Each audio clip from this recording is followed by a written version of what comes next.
So, All right, great. Well, first, thanks for having me here. I'm really excited to kind of kick off what hopefully becomes a series, encouraging people to submit to Go conferences. It's great that your timing with GoWest Conf is perfect. So what I'd like to talk about today is what you can do to really improve the odds that your talk will be accepted at a Go conference like GoWestConf or GopherCon, one of the many GopherCons. Just to be clear, I'm not going to be going over how to do a proposal or how to come up with a talk idea. That's kind of a completely separate thing. This is just if you already have an idea and you really want to boost your chances and make sure that you've done everything possible to get it looked at and hopefully be accepted, we should be able to help you out a lot today. So normally you may know me from GoBridge or Women Who Go. Just to introduce myself real quick, I'm Carolyn Van Slyke. I work at Microsoft and I have been involved with Women Who Go for a couple years now. And I also have been a reviewer for a number of conferences, not just GopherCon, but maybe three years for GopherCon, something like that. And what I've seen so many times is that it's really hard to improve as a speaker, as someone who's submitting talks to conferences, because there's just no feedback. This isn't really a thing where you get to see other people's proposals and learn how to do it better, right? Oftentimes you submit it like a shot in the dark, and then you're like, well, maybe it works, maybe it doesn't, but you don't always know why people said no. Which one, you just kind of get used to, it's never personal. But two, a big part of this is that you know, there's no guarantees. Usually there's a lot of people and not that many conference spots or, you know, talking spots. So just, you know, kind of just hope. It's a little bit of a lottery, but there's things you can do to kind of boost your chances. I'm not speaking for GopherCon officially or anything like that, though I did have some people fact check me to make sure I'm not telling you anything wildly out of place. So why am I doing this? I really hate it when I'm reviewing talks for a conference and I see something really interesting. It's a great topic. I'd love to listen to it. I want to have it be at the conference, but I know that they missed maybe a note or a criteria from the CFP. And I know it's going to just get eliminated because of that, because they weren't quite familiar and understood to what level they needed to do certain things in their proposal. And I just don't want that for people. I want more great talks. I want a lot more variety in the speakers. You know, speaking at a conference is kind of a leadership position. It's really great to see people who represent you a little bit better instead of seeing the same speakers, you know, year after year after year. So selfishly, this, you know, I want people to have opportunities and be able to step up into new levels of their career, but also this will make all the conferences better, in my opinion. So real quick note, I'm going to say the word GopherCon a bit, but they're not the same. GopherCon North America, the US conference, is run by certain people, but GopherCon Russia, UK, India, Singapore, GoWest Conf, they're all run by different individuals who may have different things they're looking for in a talk. A lot of conferences have used the selection criteria from GopherCon US though. So for the most part, what I have here is going to apply to any of them. If there's anything that's specific to just one conference, I'll call that out. So this is direct from GopherCon North America.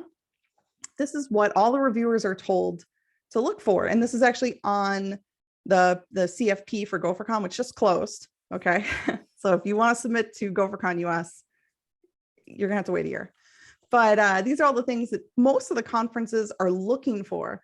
And these words all make sense to me, but at the same time, it's not always clear how it applies when you're just given a text box that says title, abstract, notes, and you're like, I don't really know how to make my talk look the way they're looking for. So let's kind of dive in and we're going to look at examples of real proposals to kind of see what does useful mean? What does correct mean? So thinking about useful, what the reviewers really want to know is that the attendees are going to gain something from your talk. It's not just story time, right?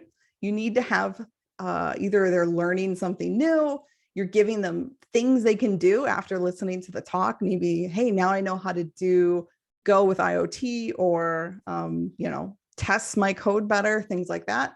Some of my favorite talks are growth talks. They're not very common, but these are the most influential in my opinion, because it helps you influence and change people's perception of maybe how they write code, how they decide to contribute in the Go community. There's a lot of opportunity for having an outsized impact with a growth talk. So I'm listing these out here as like, pick one of these angles when you're writing your proposal. You're not trying to make a growth focused actionable talk where I teach you new things. Okay, just go for one and don't scattershot it. Here's an example of actually my absolute favorite Go talk ever. Just to set expectations, I'm not going to read people's proposals to you. These slides are all available at the end. So if you want to go back and reread these and think about them more, these all have links to the originals. So you can either watch the talk or read the abstracts from it. But what's really great about this one is that it's a tricky concept. We're talking about Go channels, and not just how to use them, but how they're implemented, like really nitty gritty details that maybe most people who use Go don't know. And something like this could have just been a blog post, right? It would have been a rockin' blog post. But at the same time, I know for myself personally and some other people, this isn't a great way for us to learn. It can be really overwhelming. You open up this blog post and it's like a million scrolls long, and you're like, I'm not sure if I'm smart enough or have the attention span to keep up with this. But when you have a really great speaker like Kaveh was, and figuring out how this works and having someone kind of bring you along on a journey, it's a lot easier to understand. So even what seems like a 101 concept is still worth doing, possibly even if it's already been done before at a conference, if you're able to kind of bring that topic to life and make it easier for people to learn. So this next example here is actually from one of my own talks. I apologize about that, but I only have so many proposals that I have available to me to show. A couple of people donated their proposals, and hopefully we get more over time so people can see real examples. So this is from not the abstract, but from the notes. These are the private notes that I gave to GopherCon when I submitted it for, I think it was GopherCon 2019. And what I was trying to do here was really list out exactly what people would be able to do after listening to this talk. So they should be able to improve or make a command line tool that has really useful help text that meshes well and works in similar ways to other tools and CLIs in the ecosystem, and has like a pattern to the commands and the flags and things like that, that would kind of flow well and is easy to remember. So it doesn't have to be super formal, right? And it doesn't always have to be complete sentences actually sometimes for your notes. But what we're trying to convey is that, yeah, people will actually get something useful out of coming to this talk. So here's an example of a growth talk, and these are always really tricky. This is from Johnny's abstract here. And what he's trying to do is convey, it's going to be a talk about the community, how the culture has grown and what makes it so special in the Go community. And what we're trying to do now is, how do we foster it? How do we keep it alive and fresh? So it isn't just a static talk about diversity and pointing out maybe some not so great numbers. If you want to do a talk in the growth area, what you're trying to do is find things that are actionable or highlight new information. So this gave us all an idea of what we could do differently in the Go community in order to keep our culture really great and unique as the culture, or sorry, as the community gets really large. Growth is one of the trickiest ones to do. So one of the other criteria that you're going to be evaluated against is it relevant? And specifically for GopherCon US, what they really want to see is that your talk is about Go, or specifically, like in Johnny's talk, it's about specifically the Go community and the ecosystem. It really can't be, I wrote something in Go and now I'm talking about it. Those get rejected, and we get a lot of them. GopherCon is super explicit that it needs to be about Go. And what the reviewers look for is they look at that talk and they say, could this talk be given completely unchanged at another conference? And if the answer is yes, and there's nothing really unique about Go and why it would be best to give it a Go conference, it's a lot less likely to be picked. Honestly, this is like the #1 reason why talks are rejected, even though they're super cool. Oftentimes, when you look at this and you go, how can I make my talk work? You have to find a way to relate it back to Go. You know, you don't usually have to rework the entire talk, but you need to make sure that if you are talking about unique things about Go, or relating what you did back to Go, what you learned about Go, it's important to put that in your notes so that the reviewer can see that it's not a generic talk that you could have given elsewhere. Let's do like a couple examples, because again, I see a ton of talks like this. So let's say you wrote an application in Go and you'd really like to talk about it at GopherCon. So I'm going to use an example of 2 different talks that I've given, or people I know have given. One is I wrote an open source project in Go. It's called Porter. And I could give a talk about using Porter to package and deploy applications. It doesn't really matter anything about what I said other than, you notice I didn't say Go other than it's written in Go. This one would be, the top one here would be immediately rejected, even though it's written in Go. Now I'm going to contrast that against another potential talk that someone could give that's about an open source project written in Go, but this time it's kind of got an angle that makes it highly relevant just to Go and people who use Go. So this is Project Athens, which is a Go proxy, okay? And it's made to work on top of Go mods. And what we're doing is trying to enable all Go developers to be able to have reproducible builds. And so a couple key things that you heard in there is it's relevant to all Go developers, and it builds on top of and takes like unique advantage of features in Go, in this case, Go mods. Okay, Carolyn, but what if I really want to talk about a Go library I made? This one's a little squishier, right? So let's say that I wrote an HTTP library in Go. So, I mean, I'm talking about Go code, right? And I'm talking about people who are going to be using my Go code. Carolyn, isn't that Go? It is and it isn't. There's a lot of competition at this point. And what people are going to be looking for, what reviewers are looking for, is what percentage of the attendees at GopherCon will this be relevant to? For something like this, where it's a HTTP library, the question is, what percentage of the conference is going to be interested in using a custom HTTP library instead of, you know, the default, things like that, and maybe a smaller audience. So let's look at a slightly different angle for that.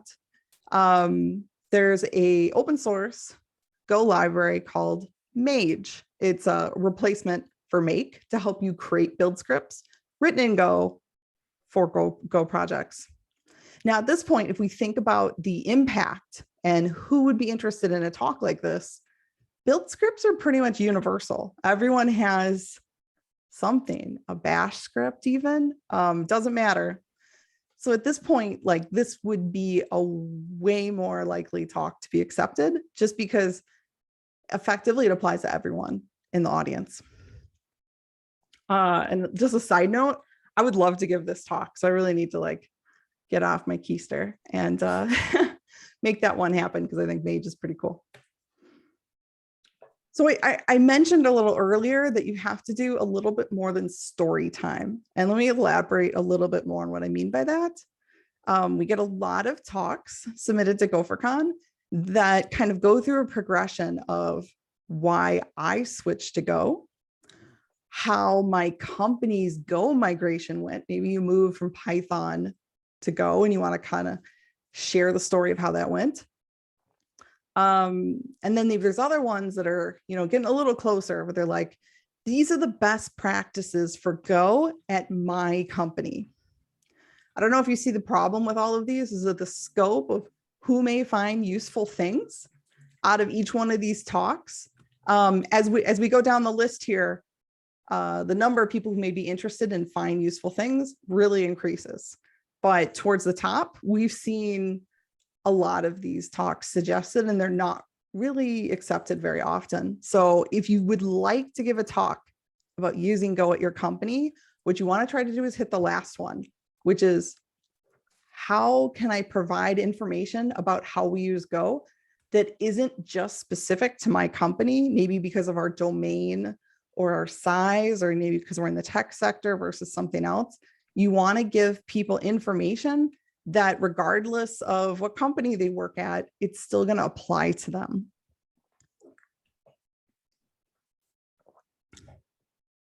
And in general, with any of these talks, because like I said, there's been a lot of them. It's like, how does Go work at this company, at that company? How did our migration go? Everyone adopts Go at some point. Everyone migrates to Go at some point if they're showing up to a Go conference.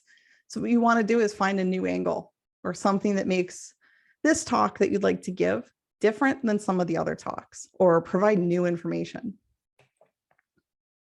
So here's an example of one of these talks that I'm talking about, and I'd like to explain why it got accepted. So this was how we go at Zillow. So at first glance, you'd go, Carolyn, this is obviously one of the talks you just said, what makes it different? And I tried to highlight here that the takeaways for the audience around instrumentation, resiliency, testing, maintainability apply to everyone. And that's what made it an interesting talk to the reviewers. It was kind of ancillary, or like a side note, that it happened to be at Zillow. And that's what really helped the talk. So thinking a little bit about one of the other criteria is correctness. It needs to provide solid information. And let me just provide a little more background on what they're really looking for when they're saying, is your talk correct? What reviewers want to know is, if we put our conference name on this talk, we say this is a GopherCon talk, and we're going to put you on stage and record your video and put GopherCon's name on it and put it on YouTube forever and ever and ever. We really don't want to be embarrassed by what is said. Embarrassed could be because maybe it has incorrect information. It has maybe biases or assumptions in there that don't apply to everyone. Things like that. You really want to make sure that you may have opinions or an angle. It helps to kind of vet that with other people and get a feeling for, does this just work for me? Did I find something that I like that doesn't maybe apply to other people in other situations? Or am I talking about a 101 topic? It needs to be solid at that point. It needs to be something that GopherCon doesn't need to correct and go, oh, actually pointers work this way. You gotta really nail it.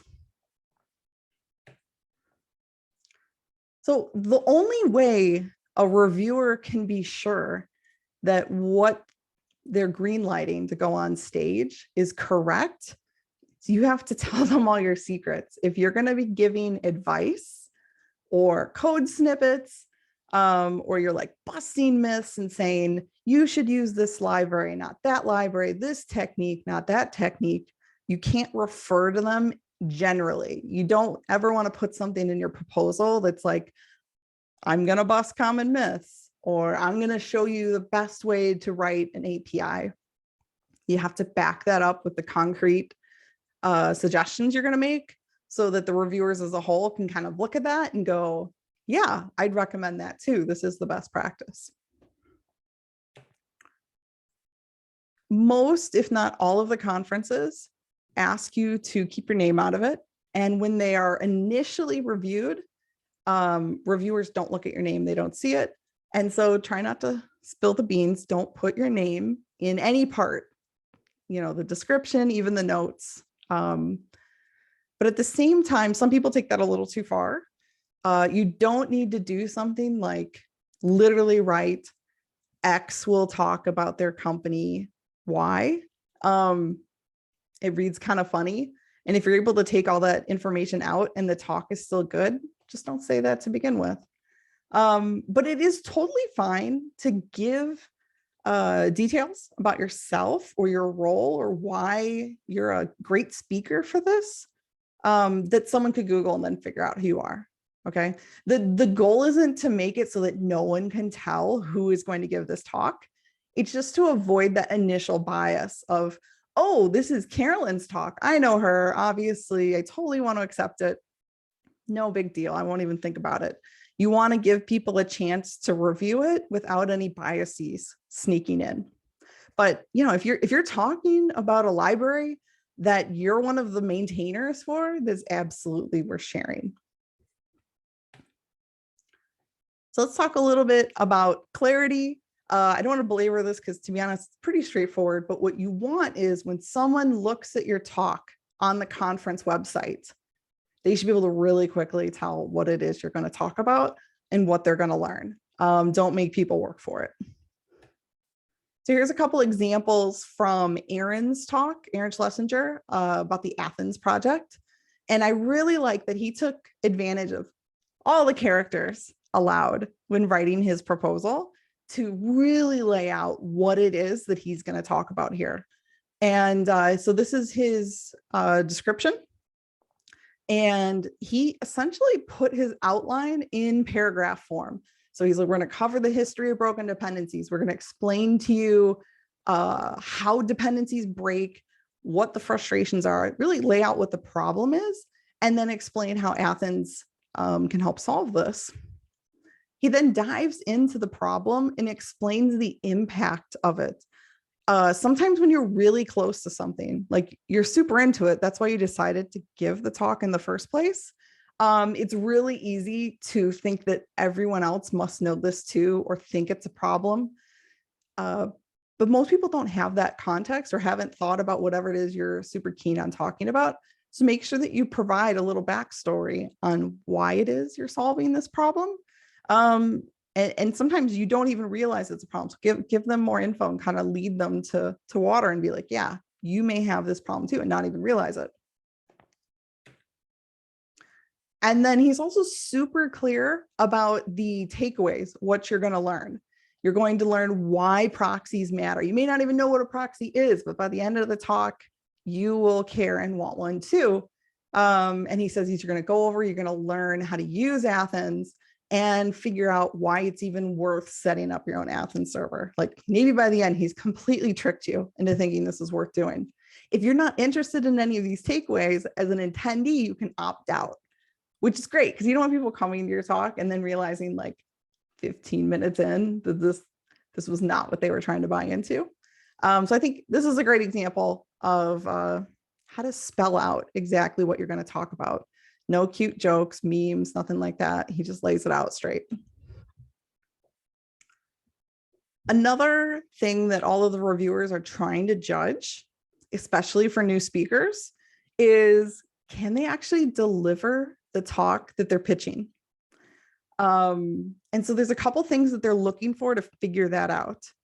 The most important one is your proposal well organized? When I'm reading it, am I having to stop every minute or two and like go back to the beginning and be like, I need to, really pay attention to follow what's going on? Or is it clear, concise, and organized? Because a disorganized proposal that people have trouble following will probably be a disorganized talk. The other thing that they look for and really clue in is how much detail you provide compared to the length of the talk. GopherCon US has two lengths, 25 and 45 minutes. I think GoWest Conf, everyone kind of gets about the same amount of time. We do they're 30 minutes. Yes, everybody gets the same 30-minute time slot at GoWest. Great. Yeah, so I would say the 30-minute talk length, it's hard to deep dive to the point where I'm going to show you how to do some really technical thing and have you be able to leave the talk and know how to code it yourself. So for a shorter talk, you may want to focus on explaining higher level concepts, but not diving into like, let me show you a ton of demos and screen caps of code and like drag you through figuring this out. You're probably going to run out of time, and reviewers can often tell when there's either too deep or technical content for the time given for the audience to really keep up with you. For longer talks though, the 45-minute ones, usually at that point you can really dig in to a couple different things and give people enough information that they could kind of replicate what you showed them. Okay, enough of that. That's not fun. The real reason why hopefully everyone came is because I'm going to show you real proposals and their notes, so you can kind of figure out what you should be putting in to those empty text boxes. So I apologize. I'm showing again one of my own talks here. So I did a talk about designing command line tools that people love. Hopefully they love. And here we go.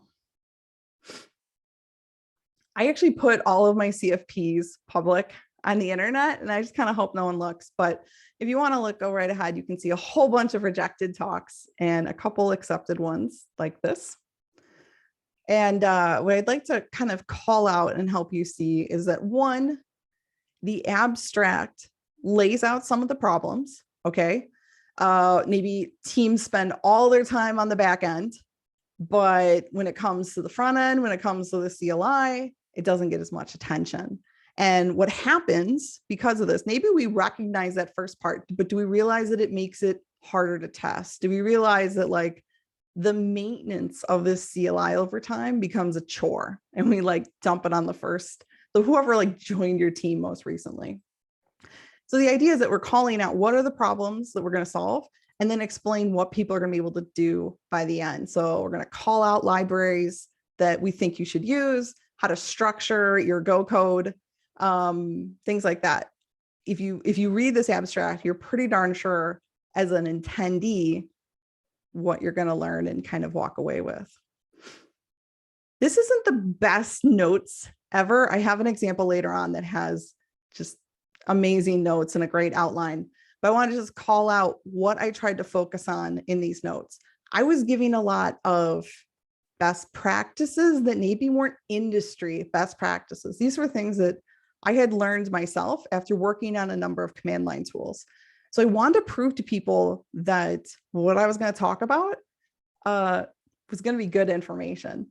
And it's kind of hard to judge. So what I did is I called out CLIs that I had made in the past, like the Docker version manager, DEP, things like that. Does it give away my name? No, but people may be familiar with these tools or could go look at them. You'd be surprised how much Googling reviewers do while reading your talk. And the reviewers can judge for themselves and be like, yes, these aren't toys, they're real CLIs out in production.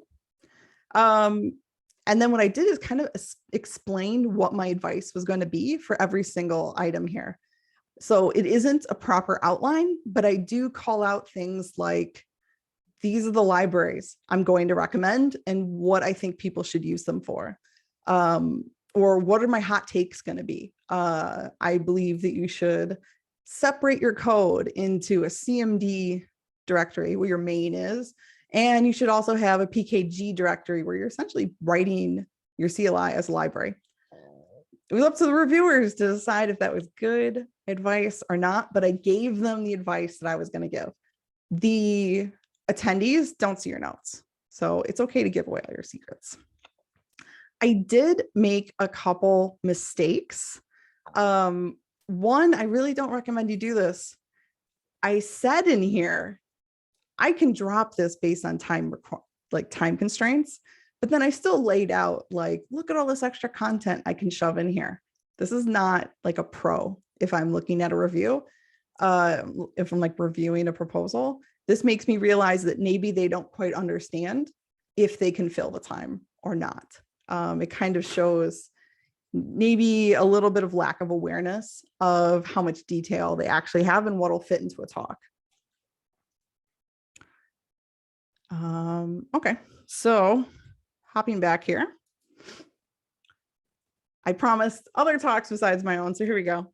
This one was recently at GopherCon, Cues, Fairness, and the Go Scheduler.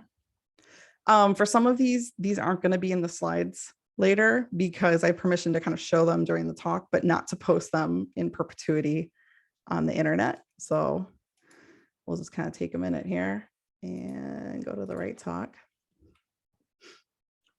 I love the abstract here because you kind of get a feeling of what we're going to talk about, the scheduler, but then you still get to work in some kind of fun things to draw people in and make them want to see the talk. I have no idea as a reviewer, even why is 61 hard coded in the Go scheduler? It makes me super curious. And it got me like reading more pretty quickly after that. Now this is what I was talking about when I said the outline's really good. This outline proved to me when I was reviewing it that it was going to be given by someone who really understood the scheduler. They were kind of hitting all of the terms and concepts that I expected to see from someone who knew the scheduler well. And they gave enough information that if I wasn't sure as a reviewer if what they're talking about is right or not, good or not, they gave me the keywords and things to go look it up and figure it out. You'll notice that there aren't times on the outline. Some people like suggest timing, but to be honest, as a reviewer, like I don't trust anyone's time. Usually it's got pulled out of thin air. What I'm looking for is how much detail you provide and how you're transitioning from one to the other. And do I feel like you have a good progression? And you can kind of tell by how much people put that, like, this is going to be a chunky section. You don't need to tell me it's 15 minutes. I'll probably figure it out from what you put here. But as you see, they're not paragraphs. It's not like a ton of reading. It's just enough to help me go, hey, I could actually give this talk myself just based off of this. I can figure out what it is you're going to go over. What's the order? What are the highlights? What are the points?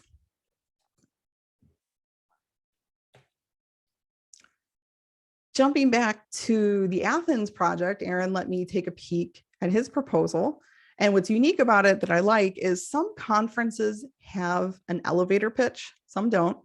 And it's not always clear what to put in this text box that says elevator pitch when I also just put in a title and I put in an abstract and notes, what goes into these different fields. So let's take a look at what a good elevator pitch looks like. This is again about the Athens project. And what he did is he summarized the entire proposal. So you're able to figure out from this what he's going to talk about, what are the highlights, and it isn't just cut and paste. Like it's not just the first 2 sentences from the description. You went, great. The goal of the elevator pitch is to give the reviewer a chance to get a feel for what it is you're going to talk about without having to read like 2 pages of text first. Another thing that I really like that he did is in his notes all the way down here at the bottom, he says, hey, I've given this talk before and it was at GopherPalooza, and he links to the video of him giving the talk at GopherPalooza. In my book, this is totally fine. Do reviewers watch your entire talk? Absolutely not. But especially for new speakers, maybe you've given a talk at a meetup, linking to it helps kind of give us a little more confidence that, yeah, you can do this, you can deliver this talk. And sometimes it can help bump a talk from a 3 out of 5, like, yeah, this is pretty good, it's an average talk, to I watched them present it and they did it really well. It was super clear, it was fun, it was engaging, and that can really boost the talk up and be like, no, actually, this is a 4, this is a must see. I'm going to show you one of my multiply rejected talks. This is from when I first started trying to be a speaker, and I wasn't terribly successful. And what I want to highlight with this is that sometimes you have a cool idea, but the way you execute on it isn't enough to convince other people that this is going to be a good talk. So what my talk is DIY, do it yourself home Netflix. And it's all about converting my DVD collection, ripping them to digital, and then making literally like a little Netflix that I could then sit on my couch, not put DVDs into a DVD player, and be able to watch Parks and Rec pretty much. I thought it was super fun to make and that other people really engaged in it. And I relied too much on the idea and then didn't prove it would actually be a good talk. So a couple mistakes here. One, do you see any of these as being payoffs for the actual audience? I'm showing off something that I did that's super cool, but I don't explain what someone's going to learn from it. You know, who knows? Can you tell from this if I'm going to teach you how to do this yourself? Not really. This was for CubeCon, so I didn't actually have to be anonymous for this, but it isn't really relevant that Carolyn did this, so it's kind of maybe nice to just leave out. Now, this is a terrible outline. I can say that because it's mine. I just kind of have notes for myself. These are the level of like outlining that I would use if I was trying to figure out how I would put my slides together, but in no way helps a reviewer understand what are the topics I'm going to talk about, what are my key points, anything. So for example, at one point, I'm like, I'm going to walk through what are the components of this software that I put together. And then I just kind of name them. Watcher, Kate's jobs, whatever, job chaining, which is not a real word. I just kind of was throwing in there enough for myself, but there was absolutely no way, for example, this test of could someone else give your talk based on your outline? It's a big fat no. A couple other things I did wrong. Let's just keep like kicking this talk a little bit. There are no links anywhere. I actually wrote like an 8-part blog series breaking down all of this, and it would have helped to have it. I mean, obviously there are big flaws in this, but there was like missed opportunities where I could have put more information in there. So wah wah.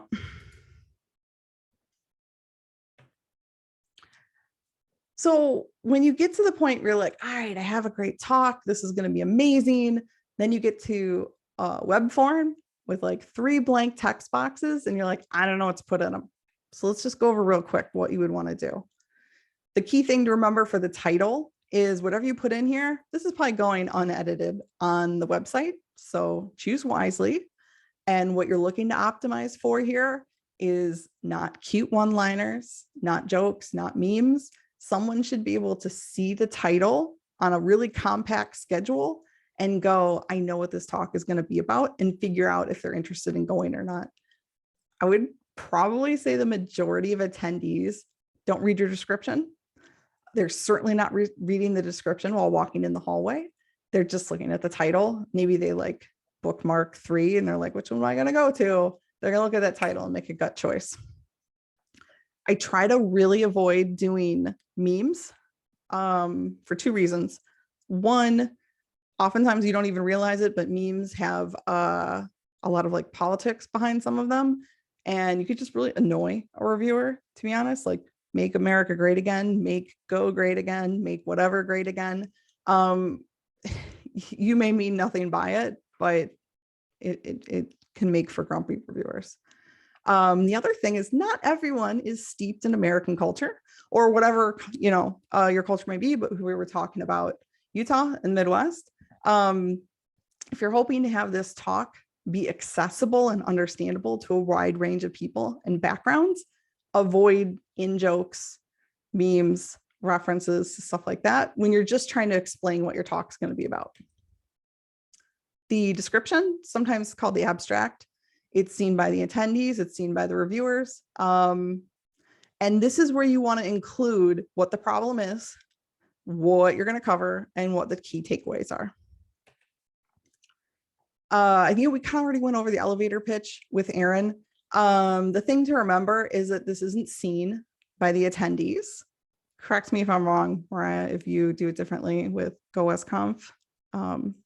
Typically we actually do it in reverse, and we will use the elevator pitch, not the abstract. Whoa. But that being said, I do always clear it with the speaker. Okay. So we have in the past, I do talk to the speaker and make sure they approve everything about their talk before I post it on the website or in the program. Yeah.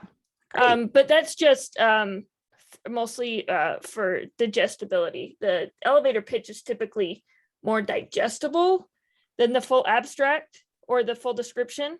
Yeah. But yeah, I've done either. Sometimes I'll flip it if I need to, but yeah, I always do double check with the speaker. Okay. Yeah. So keep that in mind if you're submitting a talk to GoWestConf, that the elevator pitch is what people are going to see. So kind of keep that in mind where you're putting your secrets.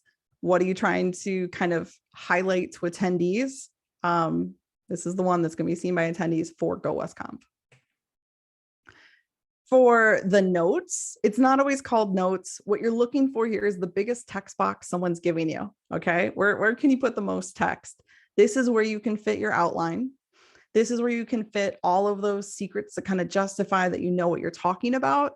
This is where you prove it's going to be a good talk.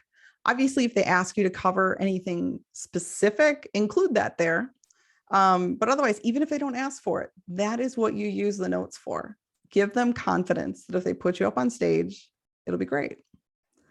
One thing I like to do is obviously I have it up on GitHub like that, but putting it even in a private gist and putting a link. If sometimes these text boxes are a little short, they're like, you have 300 characters to justify why you're awesome. And you're like, I need more. I've never seen someone penalized for adding a link to a gist or something like that, so that a reviewer, if interested, could be like, yeah, I do want to see your outline. For the bio, to be honest, as a reviewer, I don't really judge or terribly focus on the bio. I see that more as something for attendees, not really for picking if this is a talk or not that I want to go to. I would just counsel you that this is not supposed to be like an accurate accounting of your life history or your resume. It's what's relevant considering the talk that you're giving. I have a checklist here of these are like the things that will get your talk kind of rejected pretty quickly. So right before you click the submit button, go through this checklist and be like, do I hit all the highlights or should I go back and tweak? The thing to remember, like, don't get discouraged. I'm not saying you have to rewrite your talk or be about a specific topic in order to get accepted. The goal here is just to avoid common mistakes that you can kind of tweak that are easy to change, providing extra information that will make it easier for people to accept it and not to go, oh, well, it's not about Go. I guess I won't even keep reading. Here are a couple links to some blog posts. I apologize linking to my own blog posts, but I'm shameless. That kind of lay out everything I've said, everything I'm telling you here. Like, none of these are like top secret. A whole bunch of different reviewers, such as Dave Cheney here, have really laid out what it is they're looking for. So take the time, read it, give yourself a refresher before you click the submit button. All right. That's the end of me talking at you. But I would just want to encourage you, please submit that talk. Try to go, speak at GoWestConf, upcoming GopherCon this year. If you're really unsure and you want help, feel free to reach out and ask for help in the Women Who Go Slack channel. And we can kind of, give you that extra nudge. Yeah, you can do it. So what I'd like to do is open it up to Q&A. Any questions? I haven't had the chat open this entire time. It's just been me. Okay, cool. I had a couple questions submitted beforehand from people who couldn't attend. I wanted to give you a chance if you if you had any questions or you wanted to show or talk about a proposal that you have in mind, I'm happy to chat about it. Thanks so much, Carolyn. This has been awesome. I submitted to GoWest. I think that's how Mariah knows me, because otherwise I've never talked to her or met her before. No, I see your Twitter notifications. Don't. Oh, I see. I don't ever talk on Twitter, but I know everything. Basically, wow. Is the end of the story. I'm just kidding. No, I do not know who has submitted to GoWest because we do keep them anonymous. So I don't know what talk is yours, and don't tell me, because then Annalisa can't be unbiased. Ooh. She's a reviewer. Yeah. Yeah. Well, that's awesome. I'm really looking forward to it. I wasn't able to attend last year, but I'm looking forward to this year, and we'll see what happens. Well, cool. Are there any questions at all? Otherwise, I can jump into some of the ones that were submitted ahead of time. Go ahead. I think you should go ahead and start with your submitted ones. Sure. So the first question I had from someone was, they're kind of a newer speaker and they wanted to know, is it worth submitting if I'm not the expert for the topic? And Mariah, if you want to answer any of these, go right ahead. The answer is yes. Yeah. There's, I mean, I have 3 reasons as to why. The first is you will never be the expert. The people who are the experts don't talk about it anymore. 2, you are always learn more when you prepare it. So, I mean, just like, you have to realize everybody's learning. And to be fair, I have learned more in conversations after giving a talk from people who came and listened to it and already knew everything. And they just want to nerd out with you. Like, people just really want to come geek out with you. And so if you have a topic that excites you, people just want to listen to it because you find it exciting, not necessarily like that's 90% of learning, is just figuring out why it makes people excited. Right. So I think, yeah, you should, even if you'll learn a lot as you prepare, and if it makes you excited. And then the last reason I think is for your own experience. I mean, you should always, I think everybody should submit CFPs as an exercise to just learn how to express ideas concisely. Blog posts are not a good example of how to express things concisely, because you're giving different kinds of details, and you can do it in series, and it's just a different thing. But the thing about CFP is you have a limited number of words to express an entire complicated idea, and that's a really good skill to have as an engineer, because we use that when we write documentation. We use that when we talk to other people in our team, when we try to give pitches for architecture or design or for solutions to problems.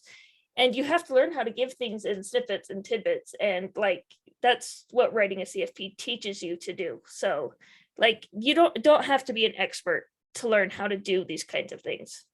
Yeah. I'm not an expert. I'm a seasoned speaker and not an expert at anything. I would also add that someone who knows the topic backwards and forward, for example, they work at Google and they're on the Go team. The things that they might find notable or worth pointing out to someone who's learning it is very different from someone who just learned it a week ago and hit every single rough spot along the way. It's going to be a very different talk. And to be honest, the one written by someone who just went through this is going to have a really unique perspective, and may be easier to learn from, or just connect with, and not make it feel a little more accessible. Agreed. Can I ask a follow-up question on that? Absolutely. So this is my first year submitting any proposals, and I've been rejected from one, which is fine, but I didn't really get any feedback on it to know if my content was bad or I didn't fit the conference well. In this conference, it was abroad, so it could very well be they wanted someone diverse from abroad, right? But they just said, oh, we picked someone else. How do we kind of find that balance between, okay, this would be a good talk for a different place, or this is not a good talk at all? I'll say this, that the odds of getting accepted are always low. I would never take it personal. I would always keep submitting it.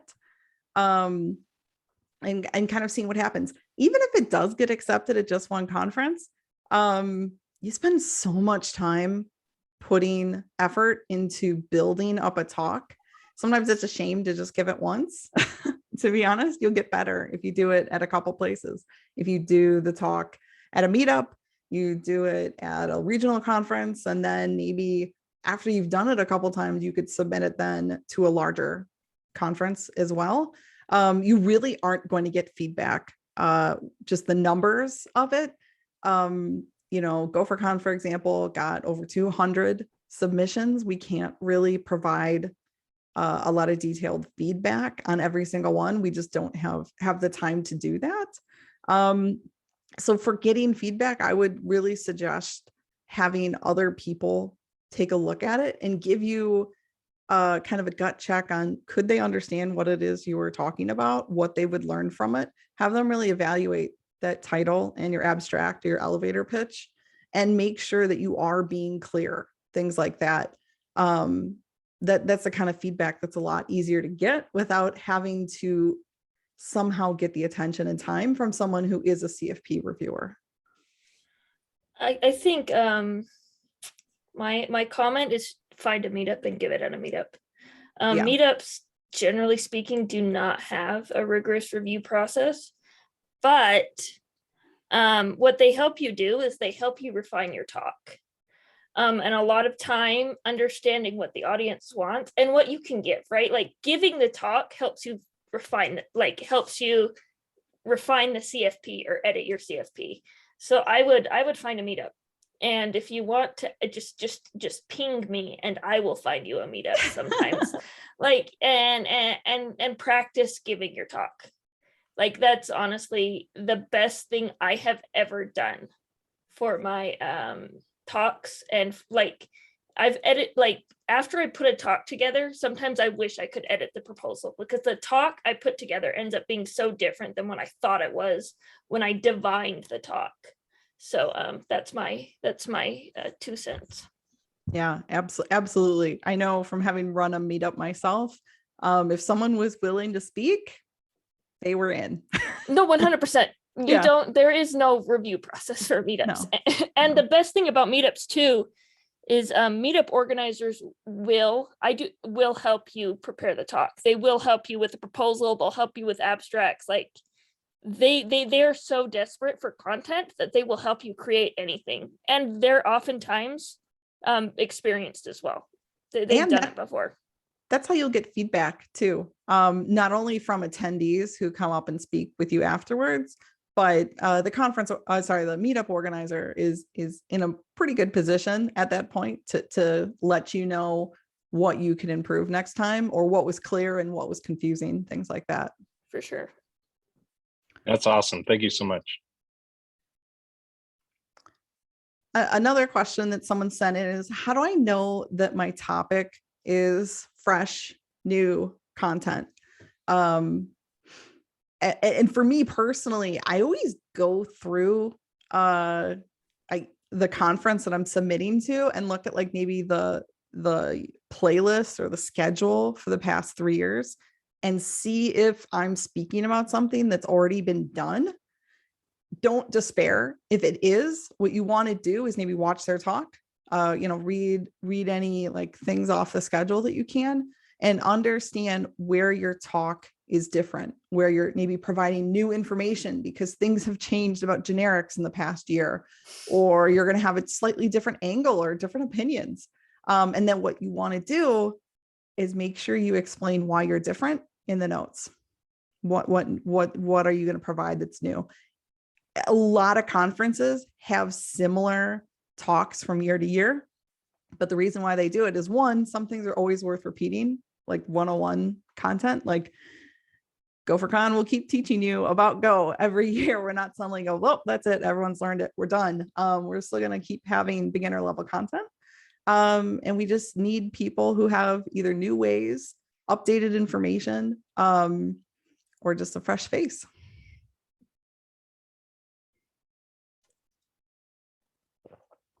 I agree. I think new and relevant are two different things. Technology changes fast, but at the same time, the practices at the core are not new. I'm pretty active in the data world, and like something I've noticed really recently is a lot of the things that data engineering and data architecture and the data space, but they're stealing stuff from software that's 10, 15 years old. like new isn't really new, and sometimes the best stuff is the relational database invented in the 70s but updated 5 years ago. So like stuff that could be relevant and new because of the way you're presenting it. I think like basically if you're doing it for work or for a side project or something that you're actively working on, it's probably relevant and new enough, especially at a Go conference. Like and if you were talking at a Java conference, it might not need to be as new or fresh. If you're talking at a Kubernetes, if you're talking at a cloud native conference, it needs to be less than a month old. Like some things move faster than others, and it depends on the space. But basically, if you're doing it at work or you see the community doing it, it's new enough. Yeah.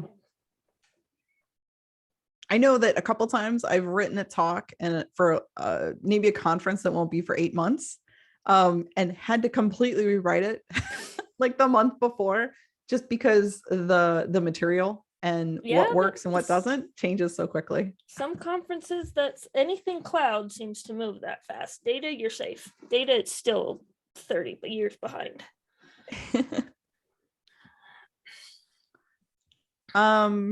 Yeah, otherwise, yeah, yes, go for Ulysses.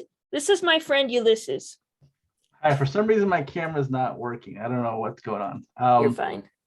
Yeah, this is a great talk. Thank you, Carolyn. I had just a question about like the I guess like a ratio. I mean, there's no exact number, but in what you've seen for proposals, what's like I guess I'm looking into ideas of things that I would do.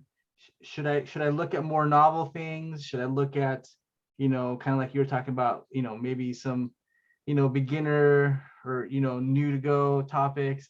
I guess is there like a ratio that, like, let's say GopherCon US has for new versus more in depth, right? Because, it's always good to have that mix of like newer stuff, but also some deeper content for more experienced gophers, right? Like, I guess what can you tell me about that mix that you've seen from proposals? Mariah, do you have anything you want to say about that first? I say it target audience is hard.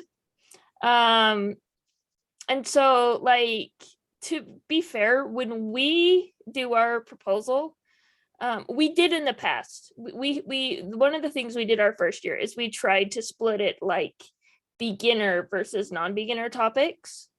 And that ended up being hard. Because sometimes the beginner topics weren't as interesting to the beginners as like the intermediate topics. And sometimes the people that are advanced just want to go to the beginner topics. And so I think it ends up being because people get their hands dirty with different things, right? Like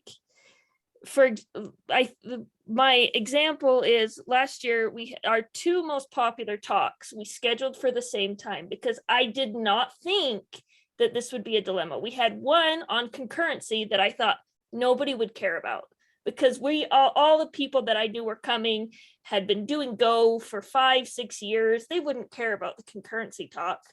And then I put next to it the talk about using Go to build a home automation system. So it's tiny Go, Go for IoT. I thought people would be more interested in the hobby Go, the people that have lots of experience, than the concurrency. But no, it was a hard split. Like people were it was like the biggest life choice, and it was completely. The people ended up in the concurrency were the ones that I thought had more experience, like the most Go experience. When I thought that was more like beginner intro to concurrency, essentially is what it was. And so I don't think necessarily it ends up being a level split as much as it ends up being your audience, right? So at GoWest, we're gonna get in this area, microservices are king, so you're not going to get people doing concurrency. You're not going to get a lot of these like the kinds of strategies are very different, right? We're very Kubernetes. We let Kubernetes do all our work, and people just don't do a lot. Anyway, like the stuff here is very different. And then you would get if you went and gave a talk in Italy or Russia or any of like it's all very different depending on where you are. Like here, I do not think anybody would attend my machine learning and Go talk, but I've taken that to Europe and people love it. So it just depends on the audience, I think, more than like leveling per se. But I think what's most important is that you like it and that it makes you excited. Because like, to be fair, no matter what the topic is, the best speakers are the ones that are passionate. Absolutely. That was exactly what I was going to say. Don't force it. Don't feel like this is the thing that people want to listen to. Talk about what you want to talk about, especially since a talk, is maybe an hour of prep for a minute of speaking. That's a huge investment on your part. You should enjoy doing it. And by the time you're done, you should still be interested in speaking about it.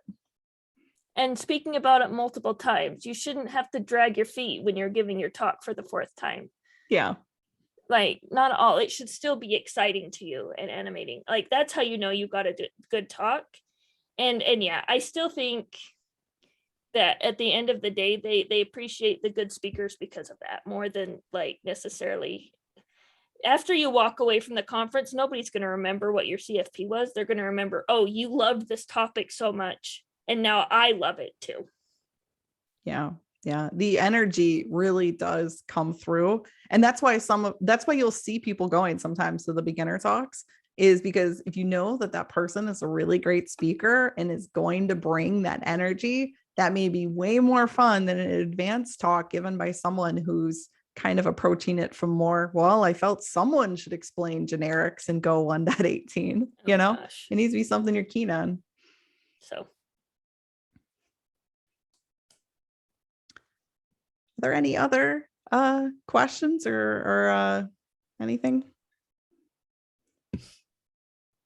Cool. Well, I am so glad you were all able to make it. And I do hope that you submit a talk, hopefully, to GoWestCon Yes. or to a GopherCon later this year.